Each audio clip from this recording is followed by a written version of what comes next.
Sharada jewellers grand opening July 11న సోమాజిగూడలో first ever factory outlet. Hero Raj Tarun కేంద్రంగా నడుస్తున్న కథ రోజుకో మలుపు తీసుకుంటోంది. ఈ కేసు విచారణ మొదలుపెట్టిన పోలీసులు రాజ్ తరుణ్ ను A1 గా, మాల్విని A2 గా, మయాంక్ ని A3 గా చేరుస్తూ నార్సింగ్ పోలీసులు ఎఫ్ఐఆర్ నమోదు చేశారు.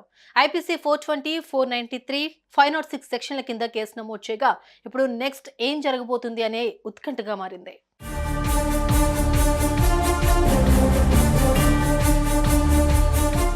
రాజ్ తరుణ్ ప్రియురాలు లావణ్య తాను చెప్పాల్సిందంతా ఇన్స్టాల్మెంట్ బేసిస్ లో చెబుతూ వచ్చింది. మీడియా ముందుకు వచ్చిన ప్రతిసారి ఆమె ఒక కొత్త విషయాన్ని ప్రస్తావిస్తోంది.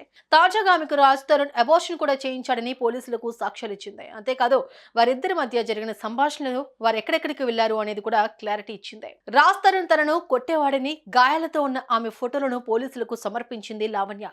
అతను తప్ప తనకి ఇంకెవ్వరూ వద్దని తెగేసి చెబుతోంది. తనను దక్కించుకునేందుకు ఎక్కడికైనా వెళ్తానంటోంది. కాగా వారిద్దరికి 2010లో పరిచయం ఏర్పడిందని, అది కాస్త ప్రేమగా మారి 2014లో పెళ్లి చేసుకున్నట్టు చెప్పింది. అటు 2016లో తాను గర్భం దాల్చగా రాజ్ తరుణ్ అబార్షన్ కూడా చేయించాడని పోలీసులకు ఇచ్చిన ఫిర్యాదులో పేర్కొంది.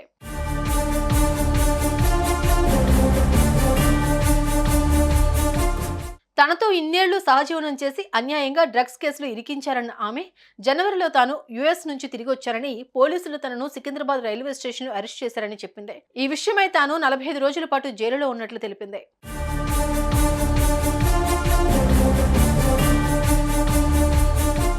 ఈ కేసులో ఇప్పుడు A1 గా రాజ్ తరుణ్ ఉండటంతో కథ ఎక్కడి వరకు వెళ్తుందో తెలియడం లేదు. లావణ్య సమర్పించిన ఆధారాల ఆధారంగా పోలీసులు విచారణ జరుపుతున్నారు. త్వరలోనే విచారణకు హాజరు కావాలని రాజ్ తరుణ్ కు నోటీసులు కూడా ఇచ్చే అవకాశం ఉంది. అటు ఇప్పుడు 3 సినిమాలు రిలీజ్లకు ఉండటం, రాజ్ తరుణ్ హాట్ టాపిక్ గా మారడంతో నెక్స్ట్ ఏం జరగబోతుంది అనేది ప్రశ్నార్థకంగా మారింది.